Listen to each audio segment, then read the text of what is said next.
हमारा कहा मानो, विचार कहने वालों को कहने दो, ले चलो हमें और ग्वालों को बलराम कृष्ण को रहने दो।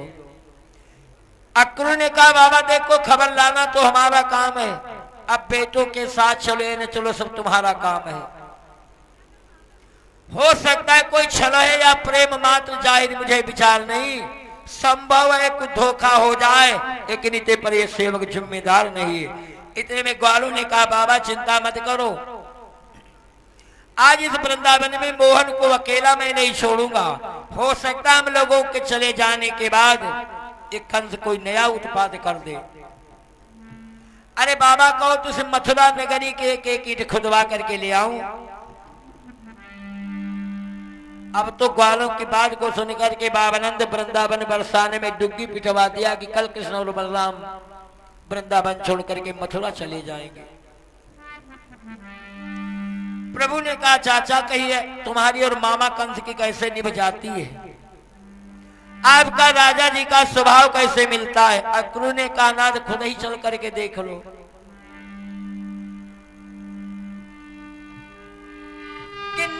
चरने लोहू चूस चूस रह गए खोखले रीते हैं, हे दयाधाम मथुरावासी प्रभु की आशा पर जीते हैं। इस प्रकार से भक्त और भगवान आपस में चर्चा करते हैं। अब तब तक घर घर यात्रा का चलने का सामान तैयार होने लगा। आज प्रभु अपनी माँ यशोदा से न मिल सके, इस सबसे पहले गोपियां करके रथ को पकड़ लेती। कहने लगी कन्हैया अगर तुम मुझे मेरे जीवन को रखना है तो हमें छोड़ करके तुम मत जाओ। सच क्या है, बिल्कुल सच है, नाता है दिल ही से दिल का। माधव ने बाहर कदम दिया तो मन मचल उठा राधा जी का। और तब तक चलिए जय श्री गणेश शब्दों की झनक निकलने लगी। आगे पीछे एक के बाद आज एक की सवारियां चलने लगी। तो माता के छूकर चढ़ की बैठे रथ बरियान, वही दौड़ कर सामने की खड़ी हुई प्रतिभा। अपनी माँ यशोदा के चरणों को छू करके यही बैठे। इतने में फिर सभी गोपियां रथ को जाकर के पकड़ लेती। कहने लगी कन्हैया कि बोली है प्राणनाथ प्रणधन, मन मूर्ति कहाँ खो जाते हो,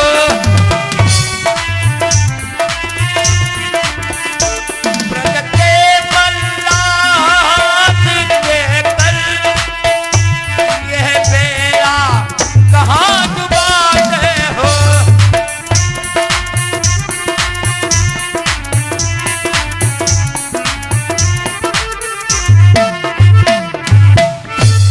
दूसरी गोपी ने कहा आली इसमें श्याम का कोई कसूर नहीं है, ये तो बिजकी बुझी कटार तो पापी अक्रूर कहलाता है।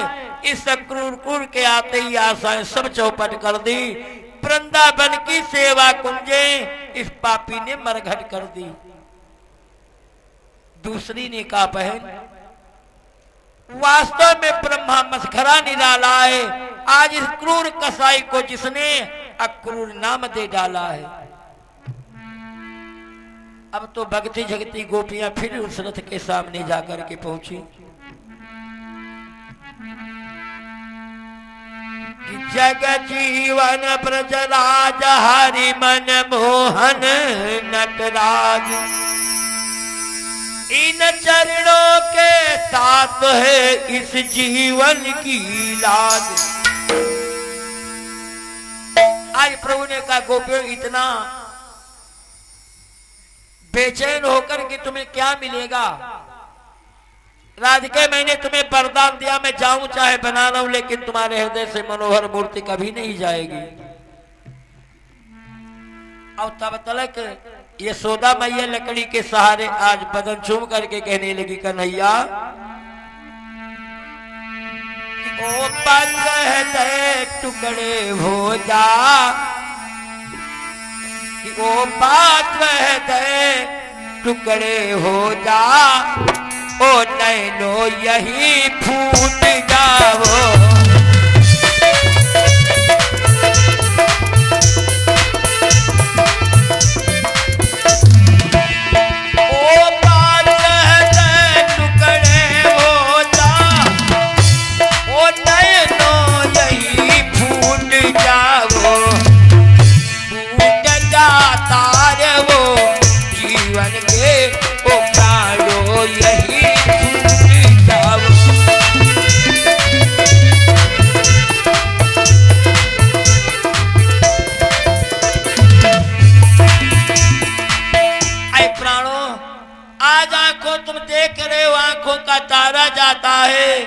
यशोदा का बेटा जाता है, लाल का सहारा जाता है, यशोदा का बेटा जाता है, बुढ़िया की लकड़ी जाती है, नंद का दुलारा जाता है, आज प्राणों का प्यारा जाता है।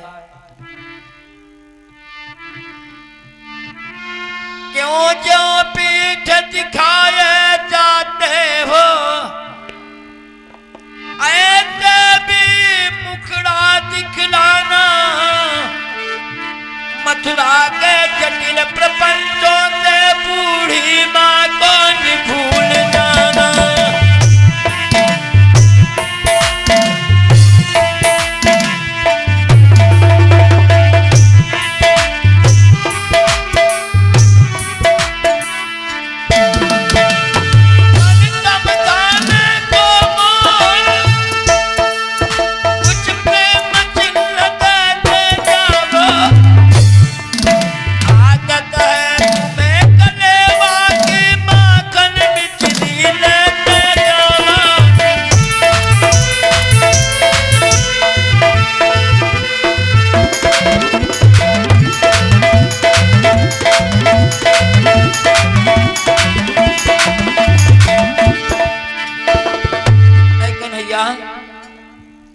अगर तुम जा रहे तो जाते समय अपना कोई प्रेम चिन्ह मुझे दे दो।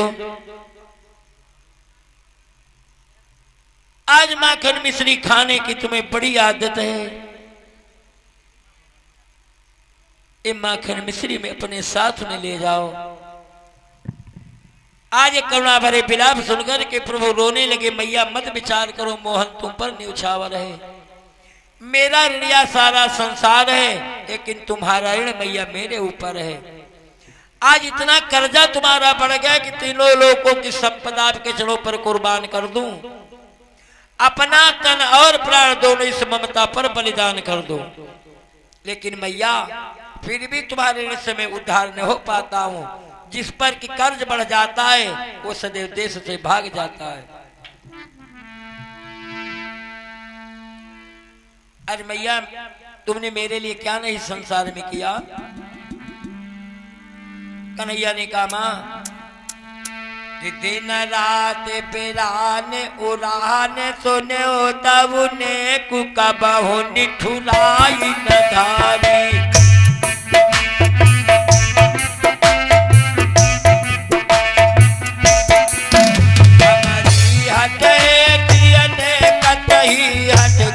कहीं पे ही अनारी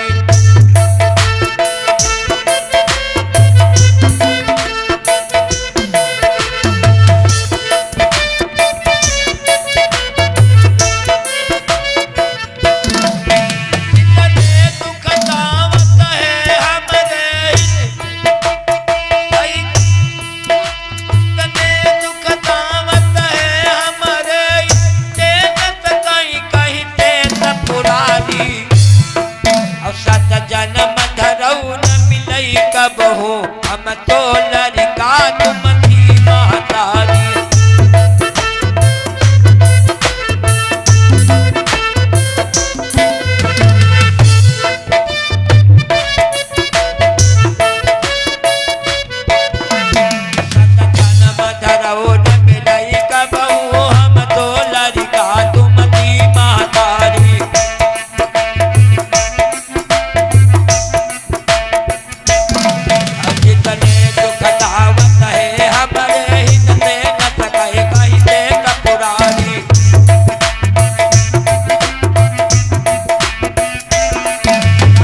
मां मुझे संसार में कभी नहीं मिलेगी कि दे मैया आज्ञा मुझे कि मत बरसावे नीर। मन मोहन जन है सदा की मैया तेरे तीर। इतना कहकर अपने चाचा क्रूर का रथ हाँकने का संकेत किया। आज क्रूर रथ की डोरी को खींचा रथ इंद्र के घोड़ों के समान वेग में आज वृंदावन से मथुरा की तरफ चल देता है। आज वृंदावन की तरफ से मथुरा की तरफ चला तो मानो गोपी मंडल रोकर के बोला, गोपिका बिहारी कहां चले। यशोदा माता चीखने लगी, हे लाल हजारी कहां चले। कि गोपी पति गमने मगर अब गयान गोपी शोक। अब भूल गया क्षण मात्र में कि लोक और परलोक। हे श्रोताओं, आज क्या पुत्र प्रेम की अग्नि यशोदा से मिलकर के पूछो, क्या प्रेम की गति होती है, ये राधा के दिल से पूछो। आज ललिता ने जी राधिका का हाल देखा, कहने लगी रियाली कृष्ण के ऊपर इतना तू क्यों बौरा गई है। अरे आली काले तो एक ही समान के हुआ करते हैं। आज कृष्ण जितना ऊपर से काला है अब उतना ही अंदर से भी काला है। अब तो भक्ति जगती सभी गोपियां अपने अपने घरों को आ जाती हैं। इधर कृष्ण और बलराम यमुना तीर पर जाकर के भगवान आज यमुना तीर पर जाकर पहुंचे, जहां पर आज अक्रूर यमुना जी में स्नान किया। आज भगवान केशव का ध्यान बांधा तो कृष्ण और बलराम यमुना के अंदर दिखलाई देते हैं। आज बाहर निकल करके देखा तो कृष्ण और बलराम रथ पर बैठे हुए। अब तो ज्यों करके यमुना से पार हुए। मथुरा में एक बगीचे के किनारे एक पड़ावे को डाल करके समुचित प्रबंध करके अक्रूर कहने लगे, नाथ आज नंद को ग्वालों को इसी जगह रहने दीजिएगा, आप चल करके मेरी दीन कुटिया को पावन कर दीजिएगा। प्रभु ने कहा, चाच आपकी बात तो हर बात मंजूर है, लेकिन आप तो जानते होंगे परदेश दूसरे परस्पर अनबन है। तीसरे खास कर कंसराज ग्वालों का जानी दुश्मन कहलाता है। फिर कुछ और समस्या है जिसके कारण मुझको रहना है। आप तो चाचा स्वयं ही चतुर, आगे हमको कहना क्या है। इतना कहते कहते अपने चाचा क्रूर को ज्योति करके विदा किया। उसी समय कोमल कोमल बाहों से बाबा नंद के चरणों को दाबने लगे और मथुरा की शोभा देखने के लिए अपना मल चलने लगे। बाबा अगर आपकी आज्ञा पाऊं तो इस मथुरा नगरी की शोभा दूर दूर से देख करके आऊं। आज नंद ने कहा, बेटा देखो पहले विदेश फिर कठिन यहाँ का शासन है। ये मथुरा नगरी कोई गांव वृंदावन नहीं है। फिर तुम ब्रज के खास लड़ाके हो, इसलिए मुझे डर है कि हम तो काम बनाने के लिए आए, कहीं आते आते हमारा काम बिगड़ न जाए। प्रभु ने कहा, बाबा देखो हमको लड़ाई झगड़ों से कोई मतलब ही नहीं है। अरे मैं तो मथुरा नगरी की शोभा दूर दूर से देख करके आऊंगा, साथ में दाऊ और ग्वालों को भी लेकर के जाऊंगा। फिर सच्ची रास्ता बतलाने के लिए तो दाऊ और मनसुखा छदामी तो मेरे साथ में है। अब तो ज्योति करके बाबा नंद से आज्ञा लेकर ही मथुरा की शोभा देखने के लिए जब चल देते हैं तो क्या देखा, मथुरा में जाकर के जब भगवान कन्हैया की जन्मभूमि को देखा, प्रभु की जन्मभूमि देख करके कवि लिखता है, प्रभु अब की बार अगर जन्म देना तो इसी मथुरा और वृंदावन में ही जन्म देना।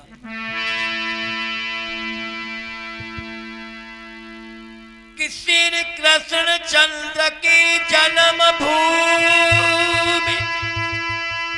देख कर सरोज कहे मन में, हे देव मुझे पैदा कीजिए अब से मथुरा वृंदावन में।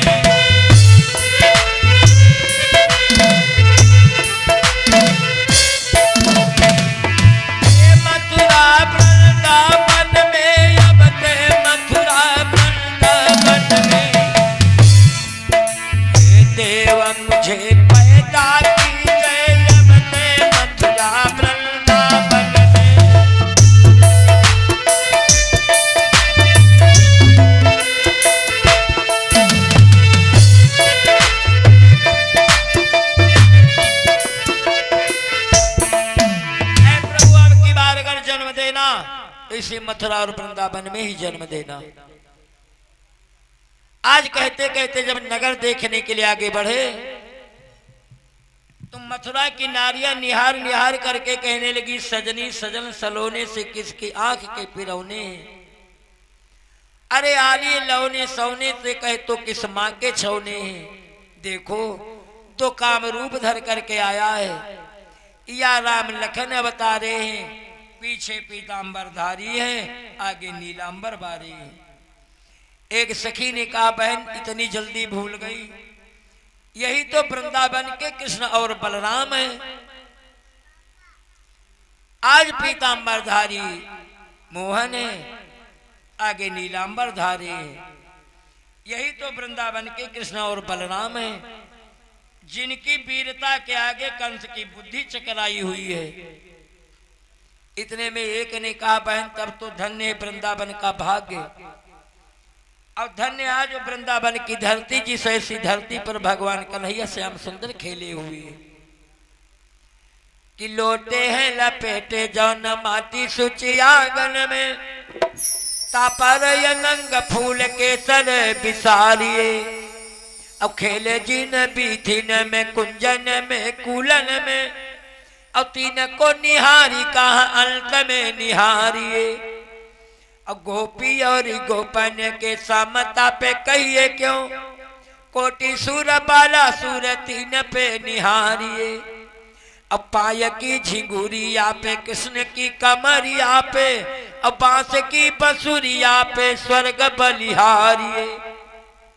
सखियों ने कहा, बहन तब तो आज वृंदावन का बड़ा ही सुंदर भाग्य है जो ऐसी धरती पर भगवान कन्हैया श्याम सुंदर खेले हुए हैं। एक ने कहा, बहन मन कहता है रख लूं सजनी शांति से इन्हें छिपा करके, मन कहता है रख लूं आली प्राणों में इन्हें बसा करके। तब तक दूसरी ने कहा, बहन अरे निर्दयी कंस का विधाता नाश क्यों नहीं कर देता है। सुनती हूं कंस खल ने धोखे में इन्हें बुलवाया है, आज इन दोनों का वध करने के लिए कोई षड्यंत्र रचाया है। एक ने कहा, हाँ कल प्रातः काल निश्चर की मनमानी होगी, अथवा इस वेदी के ऊपर इन दोनों की बलिदानी होगी। अरे एक ने कहा, अरे इतनी जल्दी भूल गई। देखो मेरा तो विचार कहता है जन्म से आतल पूतना आदि को जिसको मारा है, आज ऐसे महावीर बलधारी को क्या तुमने मामूली जीव विचारा है। अरे कंस तो कंस, त्रिभुवन अगर इनकी समता पर आ जाएंगे तो मेरा विश्वास बताता सब उलट पलट कर जाएंगे। इस प्रकार से यहाँ तो नारी अपने नैनों को तृप्त करती हैं और तब तक आगे बढ़े जहां पर कंस कह का धोबी गवार आज मदिरा को पीकर अपना अभिमान जताया। प्रभु ने कहा, भैया तुम्हें जाहिर होना चाहिए, हम राजा के मेहमान हैं, दरबारी है, सामान है, लेकिन कपड़ों से बहुत परेशान है। अगर 2 दिन के लिए कपड़े मिल जाते तो हमारी बात बनी रहती, तुम्हारा एहसान हो जाता। आज उसने कहा, रे ग्वालों ये तुम्हें नहीं मालूम है तो राजाओं के कपड़े हैं, मैं तो कपड़ों को पहनने वाला बहुत दिनों से ढूंढ रहा था, लीजिए पोशाक बना लीजिए। लेकिन इतने याद रख लो कि कपड़ों के पहनने से पहले अपने अपने चेहरों को ठीक करा लीजिए। देखो एक तुम्हें उपाय बतलाता हूं, अगर पोशाकें तुम्हें बनानी है तो ढूंढो किसी गुदड़िए को, कमली की अगर जरूरत लाओ किसी गड़रिए को। कन्हैया ने कहा, भैया मैं तो सीधी सीधी बात करूं तो उल्टा सीधा चलता है, मेरे इस मीठे अमृत पर नालायक तो जहर उगलता है। अगर कहीं मेरा एक तमाचा छूट गया तेरी सारी दमदारी खत्म हो जाएगी।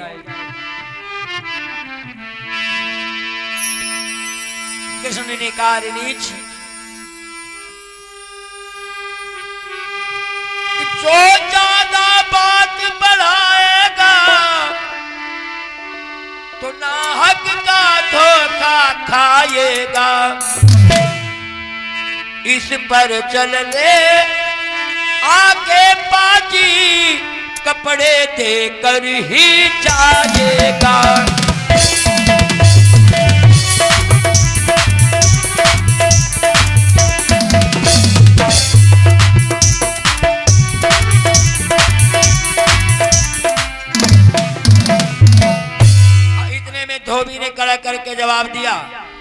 अरे बस बहुत गरम नादान न हो, अरे राजा के बल के बकरे कहीं मेरे हाथों तेरा बलिदान ना हो जाए। कि जो ज्यादा बात बढ़ाएगा तो खत्म जिंदगानी होगी, देवी पर चढ़ने से पहले धोबी पर कुर्बानी होगी।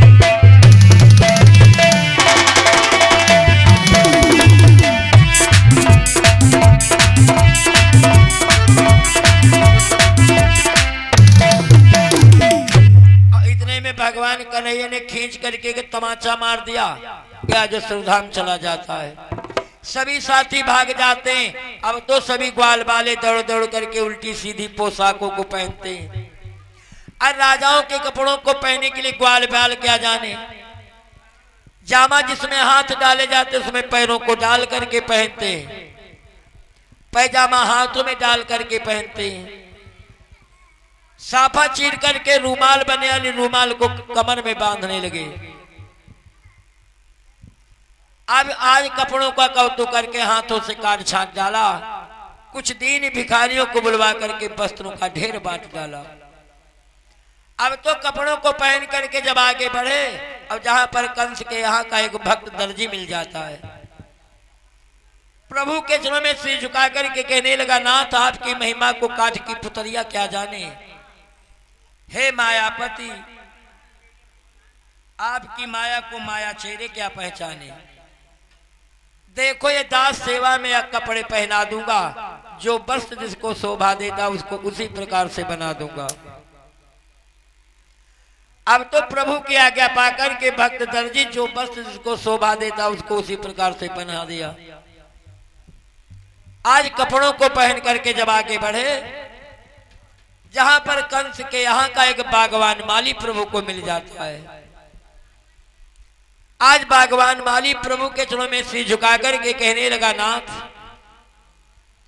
अरे आज आपकी महिमा को आपकी पुतलिया क्या जाने,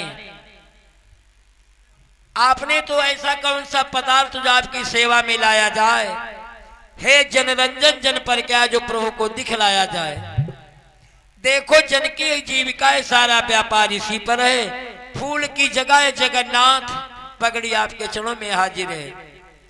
माली कहता, प्रभु एक बात हमें बताओ, अगर मैं आपकी आराधना करूं तो? कहता क्या है कि अजब हैरान हूं भगवन, तुम्हें कैसे मनाऊं मैं। अजब हैरान हूं भगवन, तुम्हें कैसे मनाऊं मैं। न ऐसी वास्तु है कोई, ऐसी वास्तु है कोई, जिसे सेवा में लाऊं।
हो फूलों में तुम्ही हो, मूर्ति में भी तुम्ही व्यापक हो फूलों में। भला भगवान पर भगवान, भला भगवान पर भगवान को कैसे चढ़ाऊं।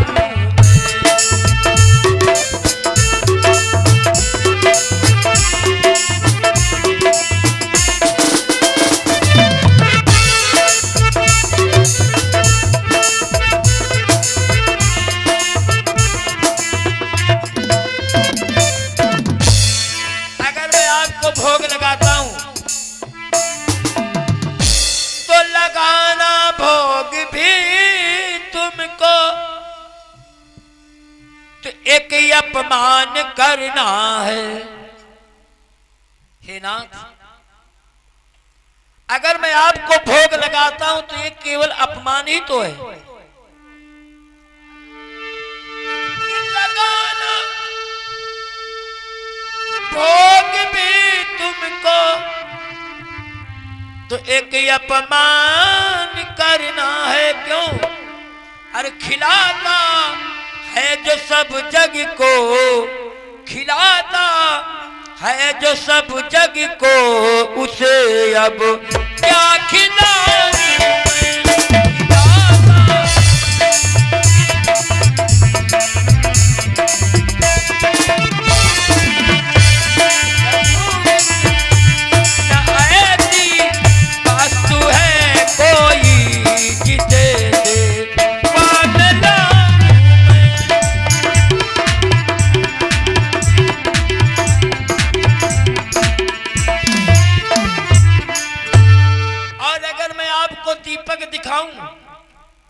तो प्रभु बस इतना जान लो कि सूर्य को ही दीपक दिखाना है, क्योंकि सारा संसार तो आपके प्रकाश से प्रकाशित है। और अगर आपको मैं प्रकाश दिखाऊं कि तुम्हारी ज्योति से भगवान सूरज चांद और तारे, तो यहां अंधेर है तुमको अगर दीपक दिखाऊं मैं यहाँ।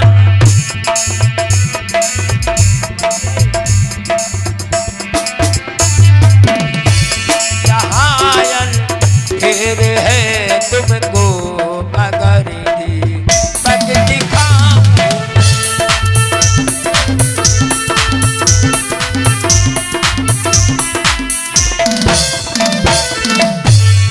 अगर मैं सोचूं कि आपको चंदन लगाऊं तो बताओ चंदन कहां पे लगाऊं? क्यों? कि भुजाएं हैं न सीना है, न गर्दन है न पेशानी। माली कहता है प्रभु न आपके भुजाएं हैं न सीना है न गर्दन है, क्योंकि बाबा गोस्वामी जी महाराज ने लिखा कि ईश्वर निराकार है। लेकिन आज निराकार होने पर हर जगह पहुंचता है, हर वस्तु को देखता है और हर बात सुनता है। कि बिना पागा चलाई सो नहीं बिना काना,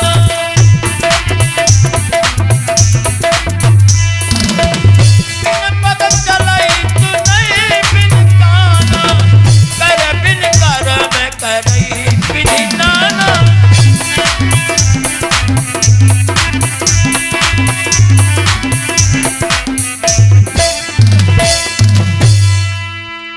बिन पग चलाई सुनाई बिन काना, हर जगह जाता है, हर वस्तु को देखता है, हर बात को सुनता है।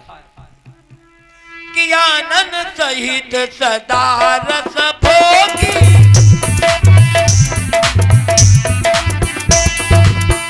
आनंद सहित सदा रस भोगी, बिन पानी बगता पंचोगी।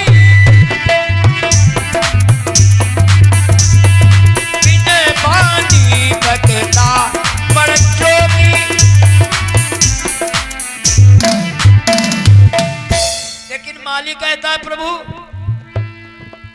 न भुजाएं हैं न गर्दन है न सीना है न पेशानी, तुम्ही निर्लेप नारायण कहां चंदन लगाऊं मैं। और प्रभु वो लोग बड़े नादान होते, कौन? जो आपकी मूर्तियां बनाते हैं। कि बड़े नादान है वो जन जो गढ़ते आपकी मूरत। क्यों? और बनाया है जो सब जग को, उसे अब क्या बनाऊं मैं। बनाया है जो सब जग को, उसे अब क्या बनाऊं।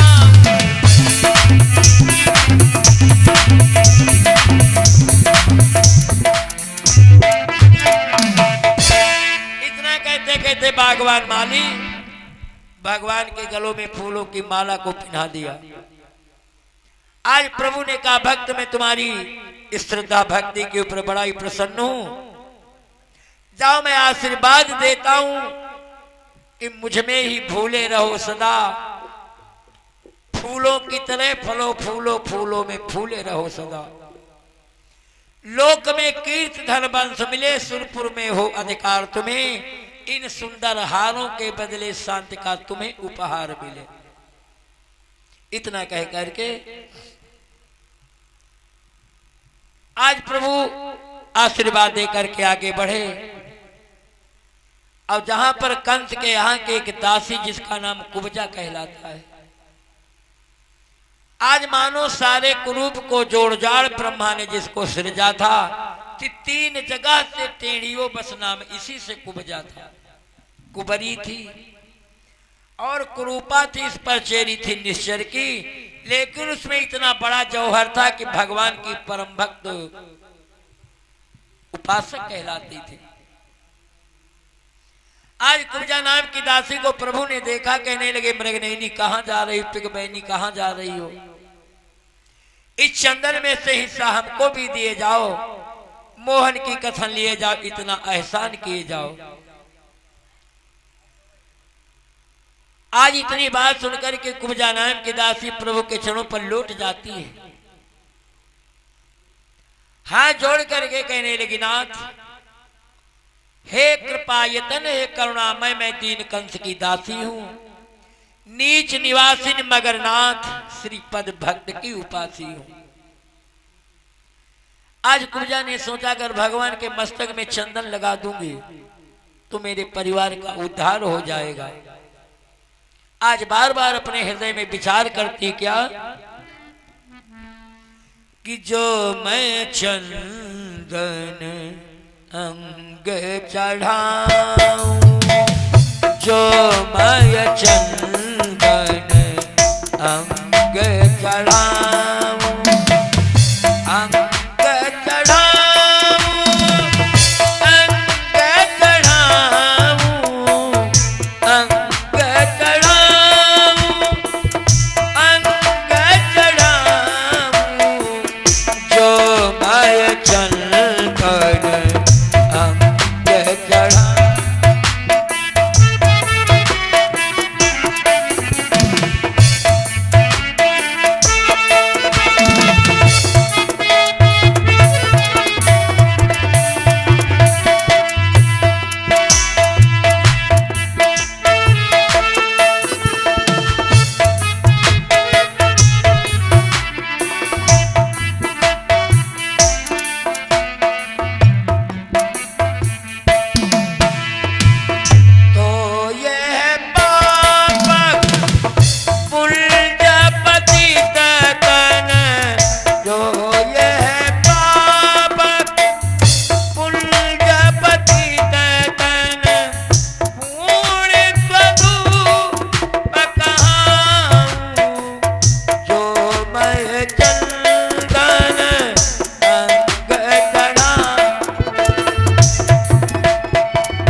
जन्म जन्म की चलती छाती, जन्म जन्म की चलती छाती, शीतल आस कराऊं जो सरोज चंदन सम बन कर, जो सरोज तन सम बन कर, चरण कमल उरलाऊं जो मैं चंदन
चंदन अंग चढ़ाऊं। आज इतना कहते कहते कुब्जा नाम की दासी भगवान के मस्तक में चंदन को लगा देती। आज प्रभु ने कहा भैया हृदय वाली शुद्ध भक्ता अपनी चेरी है, आत्मा से सुख की ग्राहक है, लेकिन क्या करे बेचारी कुबरी कहलाती है। अगर आपकी आज्ञा पा जाऊं तो इसका कुबरापन मिटा दूं। दाऊ ने कहा कन्हैया अगर किसी कल्प वृक्ष के नीचे आ जाने पर किसी दुखिया की कामना अधूरी रह जाए तो आपका भक्त वत्सल नाम कहलाना ही बेकार है।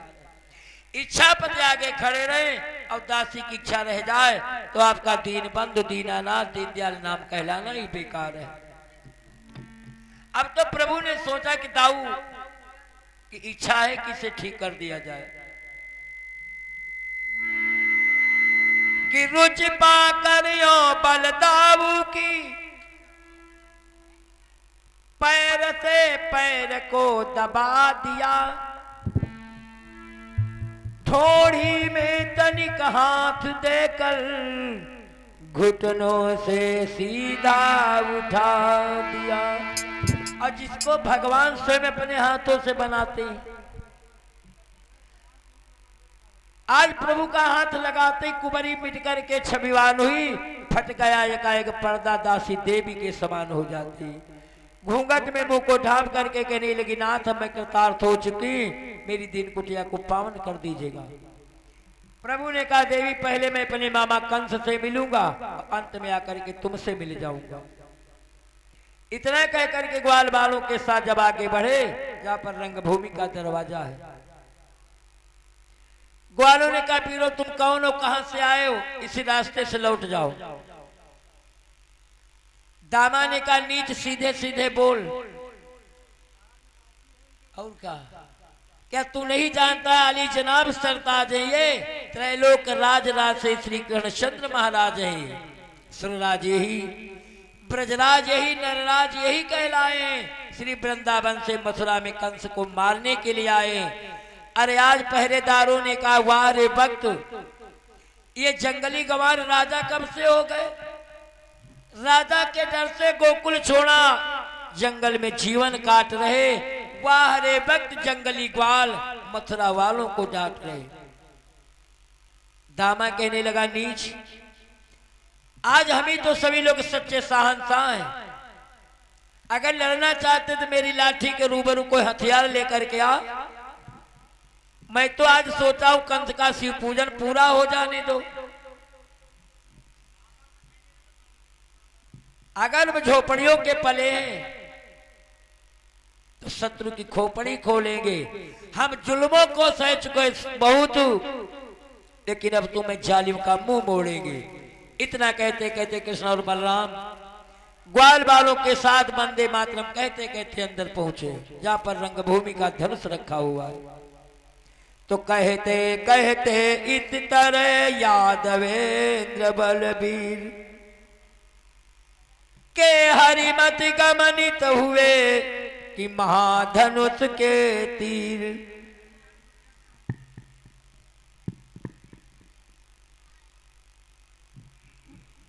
देखो कथा एक जनो कहाओ, या तो तुम कहो तो हम सुनिए, हम कही तो तुम सुनो।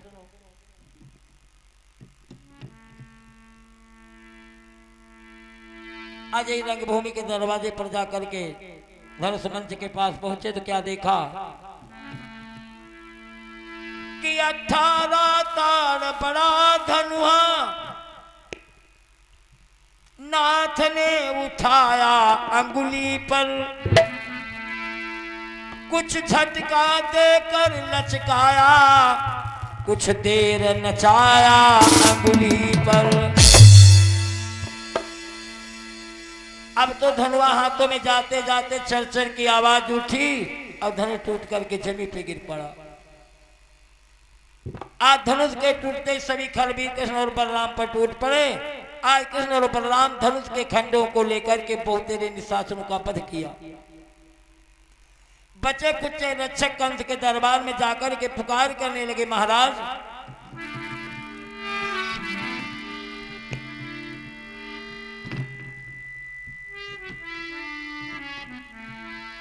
कि बोले स्वामी हो गया प्रलय,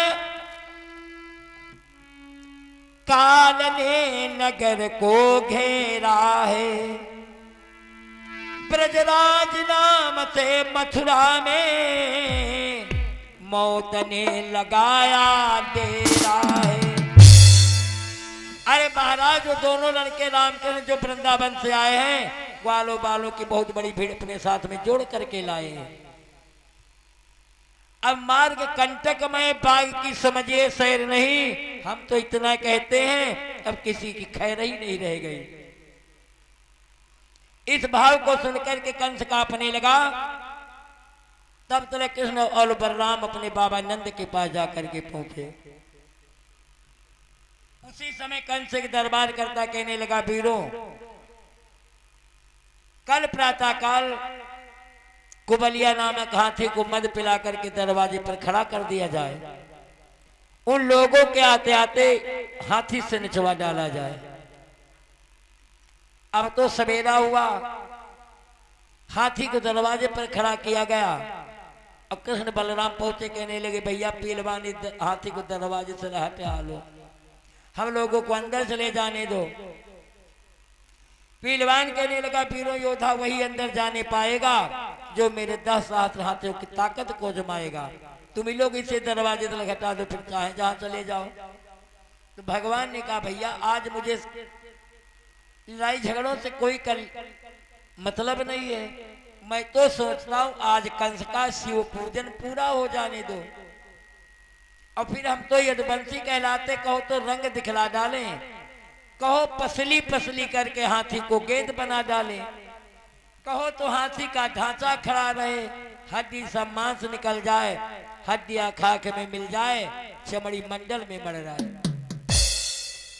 पीलवान कहने लगा, इसीलिए तो ये गजराज रखा गया है, अगर इसको लड़ करके संघारोगे तो मेरी इच्छा पूर्ण होगी, राजा का आज्ञा पालन होगा, तुम्हारे बल की पहली परीक्षा हो जाएगी। इतना कहकर पीलवान मत वाले हाथी को आगे पेल दिया, तो दाऊ ने एक घोंसे से 10 कदमों तक पीछे ढकेल दिया।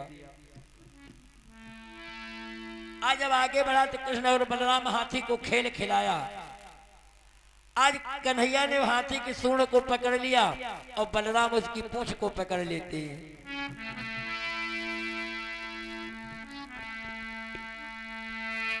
सूंड को दाबा इधर घन श्याम ने,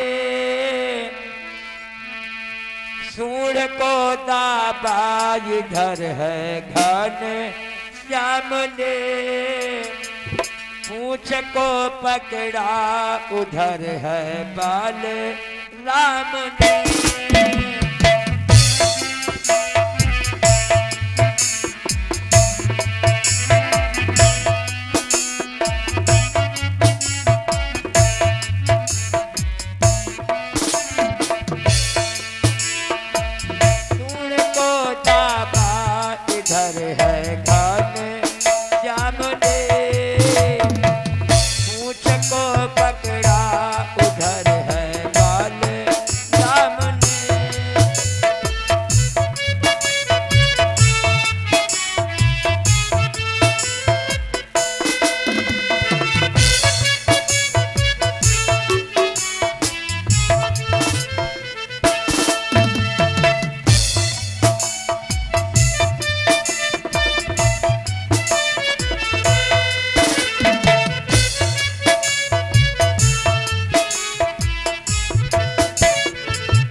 उस गजराज का उद्धार किया। हाथी के दोनों दांतों को उखाड़ करके जब आगे बढ़े, जहां पर देखा ऊंचे ऊंचे मंचानों पर सभी राजकुमार सुशोभित है। भरंजरी, मृदंग, सितार, तबल, झप, झांझ बाज रहे। आज कृष्ण और बलराम सभी के मन की भावना के समान अपने रूप को दिखलाया कि देवों ने देखा देव रूप, राजाओं ने राजा जाना, ग्वालों ने सखा भाव देखा, तो बाबा जी ने बेटा माना।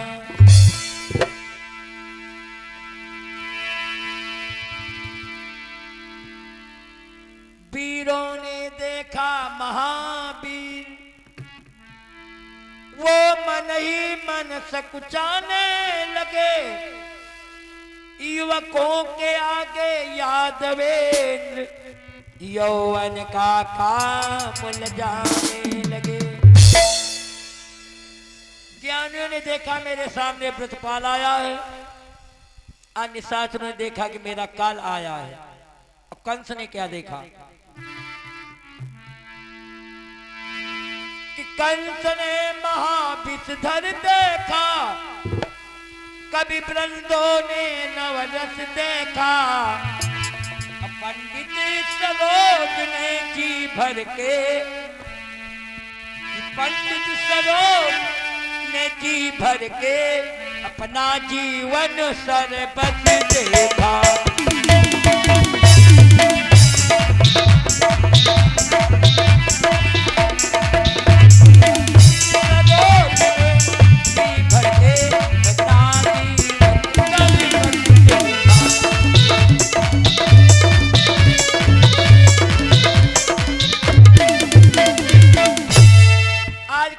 कृष्ण और बलराम को देखा, अपने सुर सरदारों को बुलवाने लगा, वीरों दौड़ो, ऐ बहादुरों दौड़ो दौड़ो, मुष्टि चाणूर महाबावे बेगदंत दौड़ो दौड़ो, ऐ शत्रुसाल दौड़ो दौड़ो, वज्रदंत दौड़ो दौड़ो।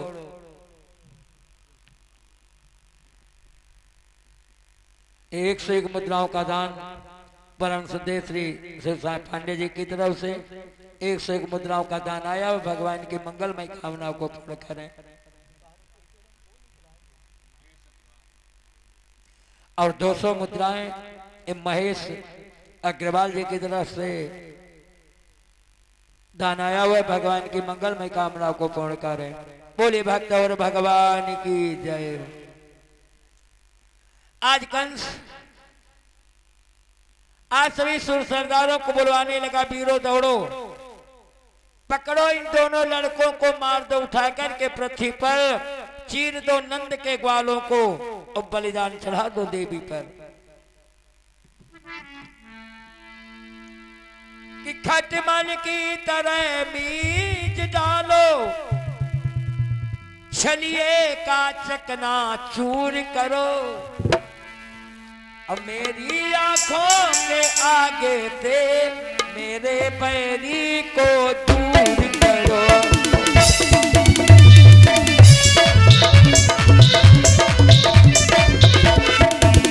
मेरी आंखों के आगे से मेरे बैरी को दूर करो।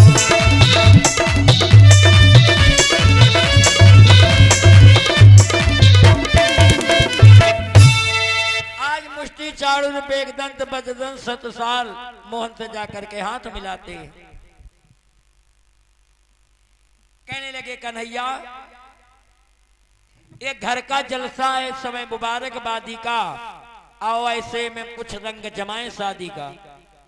कन्हैया ने कहा वीरों संसार में चतुरों की बहुत बड़ी नीति है, लेकिन ब्याह और बैर की प्रीत लायक से करना चाहिए। अरे हम तो गायों बछड़ों को चराने वाले, लड़ाई झगड़ों को क्या जाने, लेकिन अगर तुम्हारी इच्छा है तो हम दोनों भाई हाजिर हैं, भाई की तरह निभा लेना, हो जाए धोखा भला कहीं तो लड़कों की तरह खिला लेना। अब इतना कहते कहते लंगोटे को खींच करके अखाड़े में जाकर के पहुंचे, अब जहां पर मल्ल युद्ध होता है। आज प्रभु एक एक योद्धा को गिराते हैं। आज मुष्टि चाणूर बेगदंत कहने लगा ऐ प्रभु आज मुझे विश्वास हुआ तुम ईश्वर हो पर बालापन दर्शाते हो, देवताओं का काम बनाने के लिए बातों में हमें भुलाते हो। अगर विजय मिल जाए तो भी जय है और हो जाए हार तो भी जय है, तुमसे लड़ने में हार नहीं, जीवन को जीवन अच्छे कहलाता है। इतना कहते कहते मुष्टिक चाणूर बेगदंत बजदंत सत्रसाल आज मोहन से मल्ल युद्ध करते हैं। किस प्रकार छोटे से भजन के रूप में सुने।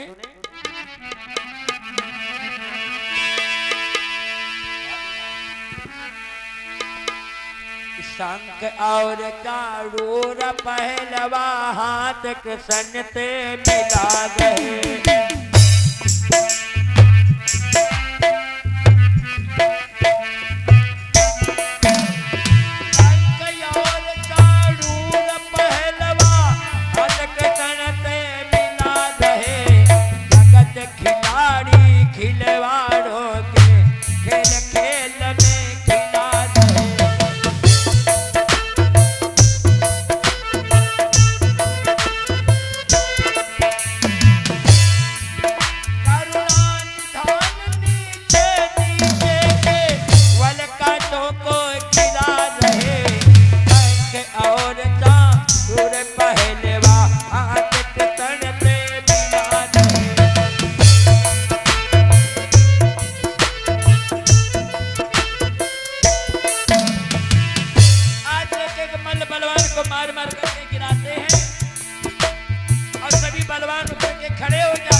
चलन लगे हथियार।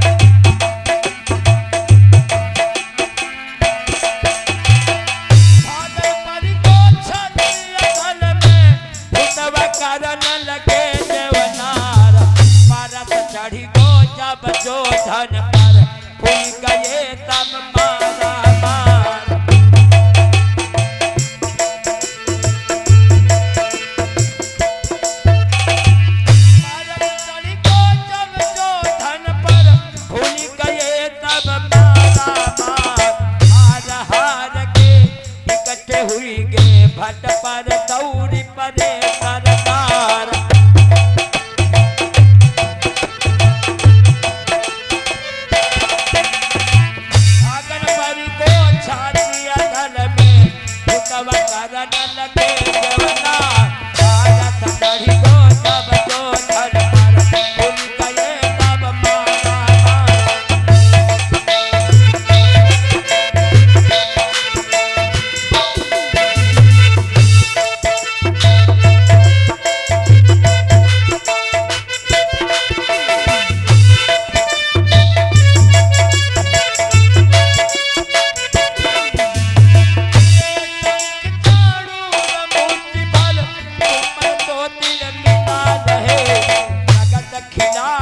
खिलवाड़ों के खेल खेल में खिला रहे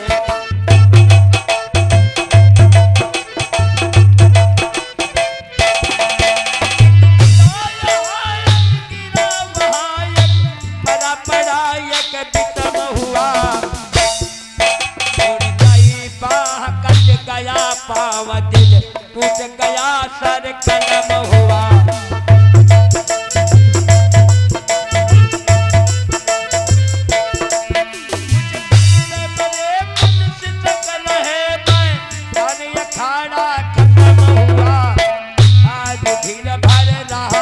गिरबल हरियो का बल अलम हुआ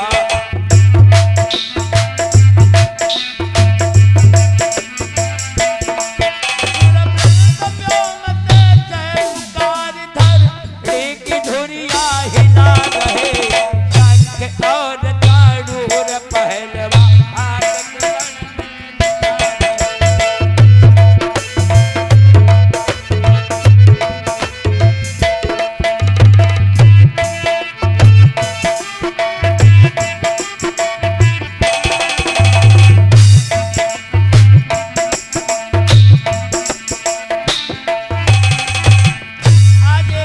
बलवान को मार मार करके गिराते हैं कि मारता क्षण मात्र में लौट पड़े यदुवीर जा पहुंचे तत्काल ही कंसासुर के तीर। आज सभी एक एक मल बलवान को मार करके कंस के पास जाकर के पहुंचते।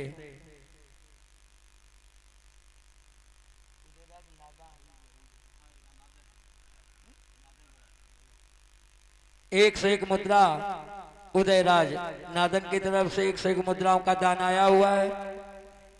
101 मुद्राओं का दान स्वर्गीय या मोहचरण चौधरी जी की तरफ से 101 मुद्राओं का दान आया हुआ है।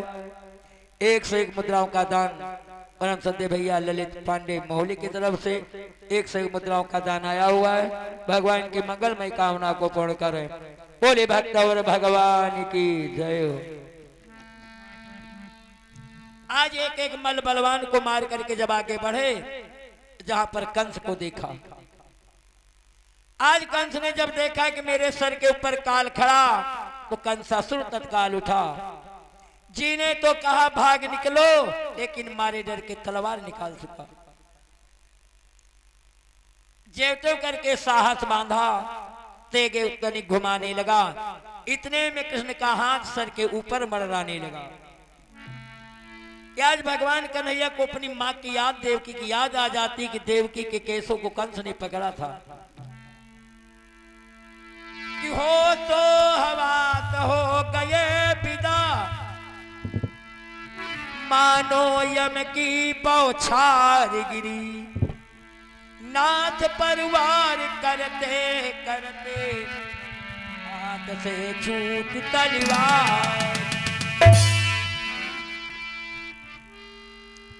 सोचता समझता कुछ लेकिन चतुराई का अवसर न मिला। बचने का लाख उपाय किया, लेकिन प्राणों को फल न मिला।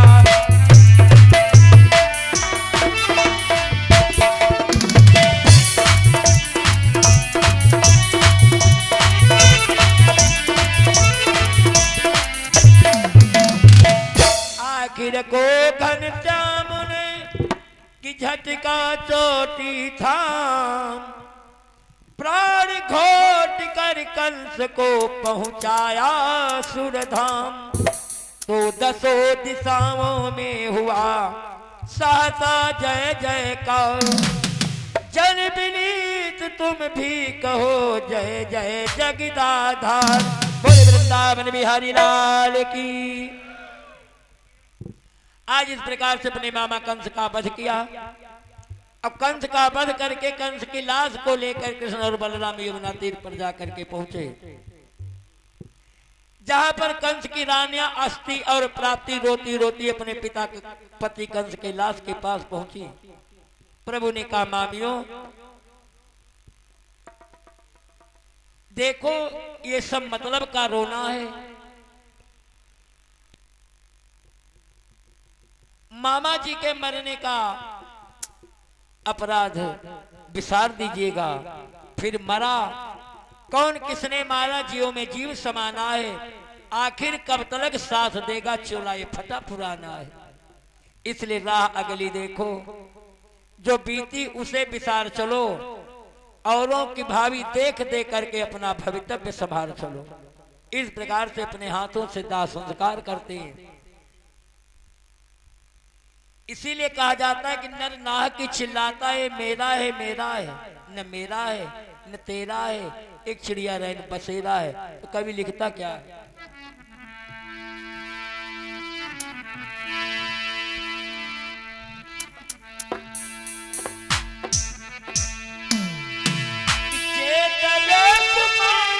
जग में जन्म ना मिले रे माया, संग ना चले रे माया, संग ना चले रे।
सफेदी आई तन की खालत कुड़ तब जाई, जाही गई सफेदी आई तन की खालत कुड़ तब जाई।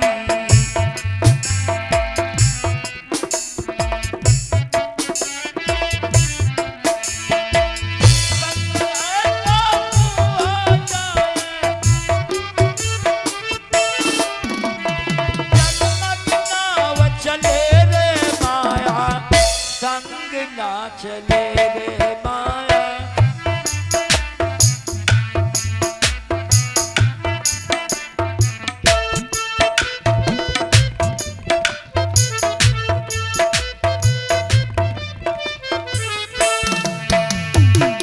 भजन किए ते तो सुख पावे, धन दौलत तेरे काम न आवे। भजन किए ते जो सुख पाए,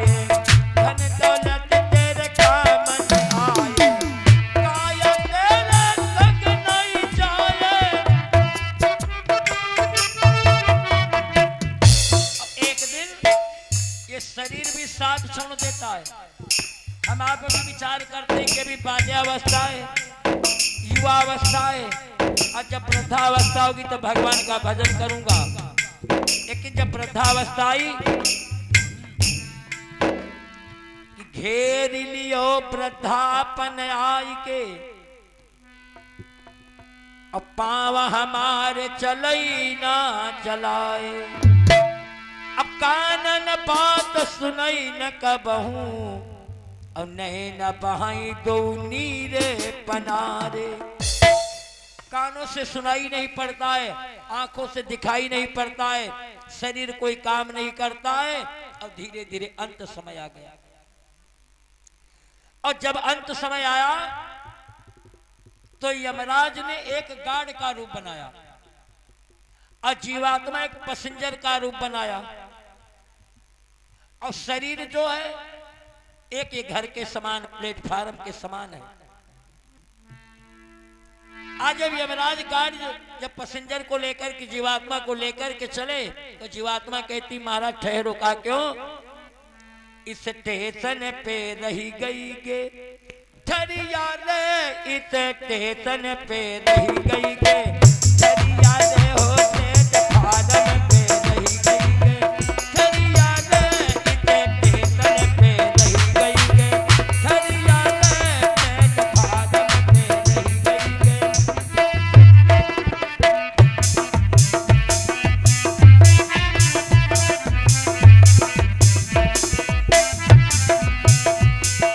गाज बाबू झंडी ना दिखाना,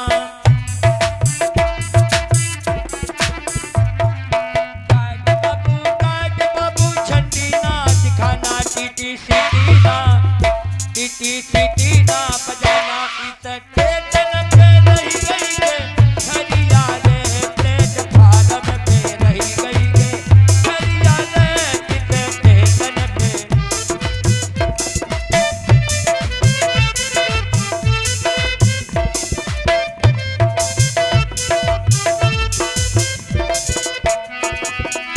आपने पूछा उस गठरी में क्या क्या तेरी, उस गठरी में क्या क्या तेरी, दुखते न बोले बावरिया रे, इस स्टेशन पे रही गई गे ठरिया रे, प्लेटफार्म पे रही गई गे।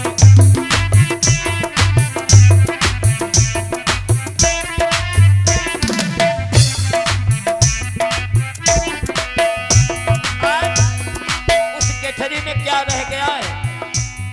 तो जीवात्मा कहती सुनो, काजल की डबिया, सिंदूर की पुड़िया,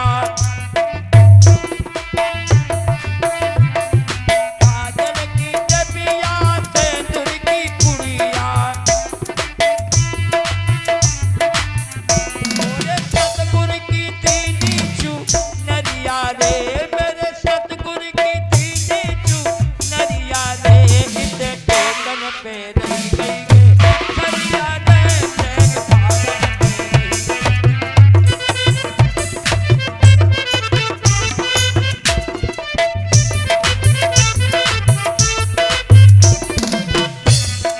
गाज बाबू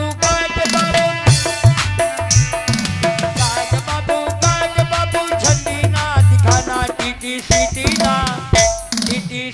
ना बजाना, इस स्टेशन पे रही गई गे ठरिया रे, प्लेटफार्म पे रही गई गे ठरिया रे, इस स्टेशन पे रही गई।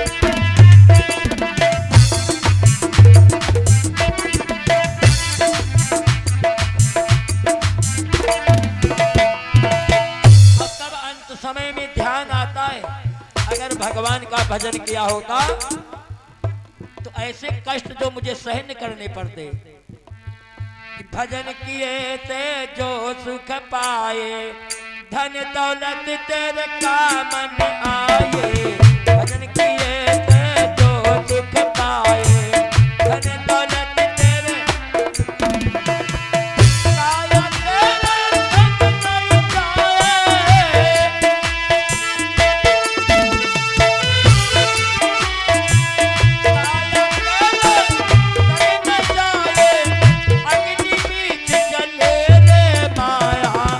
संग नहीं जाए, चले रे माया।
इसलिए नर नाह के चिल्लाता है मेरा है मेरा है, न मेरा है न तेरा है।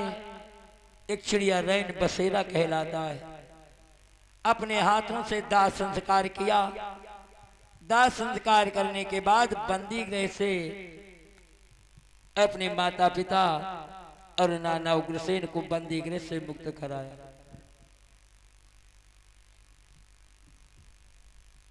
सबसे पहले अपने बंदी गृह को प्रणाम किया। फिर नाना उग्रसेन से कहने लगे नाना पहले तो हमारी विनय है कि पुत्र का शोक बिसारिएगा, मामा जी के बंधने का अपराध अपने मन में मत लाइएगा। देखो कान जो दुष्ट धर्मी उनके बंधने में पाप नहीं, नाना जब मुझसे सुना गया जनता का करुणा कलाप नहीं। देखो धिक्कार है ऐसे बेटे को जो कष्ट पिता को देता है, बाप को बेड़िया पहना करके और राज छीन करके लेता है। लेकिन फिर कर्म और किस्मत भी आखिर उनको मरना ही था। लीलाधर को लीला करके बस नाम हमारा करना था। उग्रसेन ने कहा धन्य हो गोपाल, इतने पर भी आप मोहिनी मेरे ऊपर डाल रहे हो। देखो कर्म तुम ही हो, कर्मण तुम ही हो, कार्य और कारण तुम हो, लीला तुम ही लीलाधर हो, माया माया धारण तुम हो। हम तो एक खिलौने हैं, हाथों किसने पुकारे, कब मरा कौन किसके मारे, ये सारे खेल तुम्हारे हैं। जिस प्रकार से जनता का प्रतिपाल करने के लिए इस दुष्ट कंस का विनाश किया है, उसी प्रकार से तुम भी इसे राज्य के सिंहासन पर शोभा पाइएगा। प्रभु ने कहा नाना आपकी हर बात मंजूर है, लेकिन आप जानते हैं कि मेरे वंशज को पहले से श्राप है कि तुम्हारे वंश में कोई राजा नहीं होगा, अन्यथा मुझे कौन सी बड़ी बात थी। इसलिए राजा आप बने, आपकी प्रजा का पालन पोषण और देखभाल मैं करूंगा। इतना कह करके अपने नाना उग्रसेन का राज तिलक किया। और राज तिलक करने के बाद अब तो दिनों दिन मथुरा में सुपास बढ़ने लगा। जो मथुरा में आनंद बढ़ता थे तो कंस की रानियों का चित्त उदास होता गया।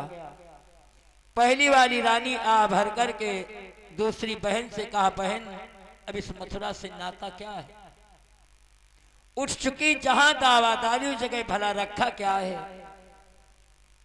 देखो है राग वही सुख बाग वही, लेकिन अनुराग न आता है। पति का पतवार रहने से केवल मन का माझी घबराता है। इसलिए बहन चलो अब नैहर चला जाए, इस मैके से इस मथुरा से कोई नाता नहीं है। आज सोच करके कंस की रानियां अपने रथ पर सवार हुई और अपने पिता जरासंध के पास पहुंची।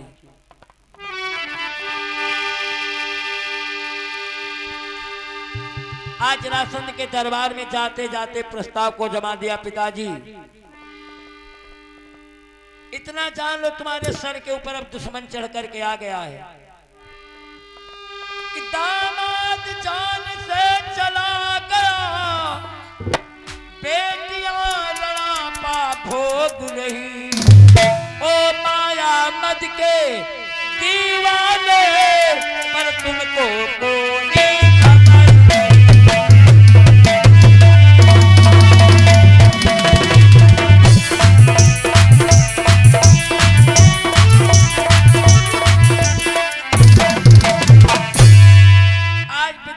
क्रोध को सुनकर के जरासंध तीन तखत पर 3 ठोकरों को मारा। कहने लगा प्यारी बेटियों आज बतलाओ किस कातिल आया है, किसने मारा है कंसवीर और तुमको राण बनाया है। विधवाओं ने कहा पिताजी अहिर के 2 छोरे बलराम कृष्ण जो कहलाते हैं आज वृंदावन के भिखमंगे मथुरा में आकर के शाह कहलाते हैं। जिसमें मथुरा में शिव पूजन था, ग्वाले बाले आए थे, आज उनके साथ में वृंदावन के रहने वाले भी आए थे। पिताजी दरबार आम में आते ही मल्लों को पटका मारा, उनकी चोटी को पकड़ करके वही सिंहासन पर झटका मारा कि बूढ़े को शाही दे डाली, चेरी का शुभ सम्मान किया, अपने वास्ते वजीरी ली और हमें रणा पातान किया। अरे जरासंध ने कहा कंस, ऐ कंसराज, ओ कंसराज की विकलयात धीरज धर खून चुकाऊंगा, यादव लोगों के लोहू से तेरा तर्पण करवाऊंगा।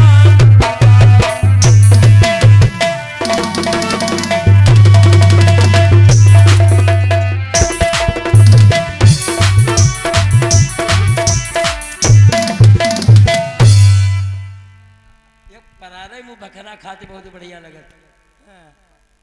एक मसला कही गई, कही बो नहीं कहा पढ़े नहीं घर में कथा सुनाई थे कि जैसे मिले गोवर्धन पाड़े तैसे मिली रसूला, और ना वही बांधे टाटा फरिका ना वही फूका चूल्हा। बोले भक्तों भगवान की।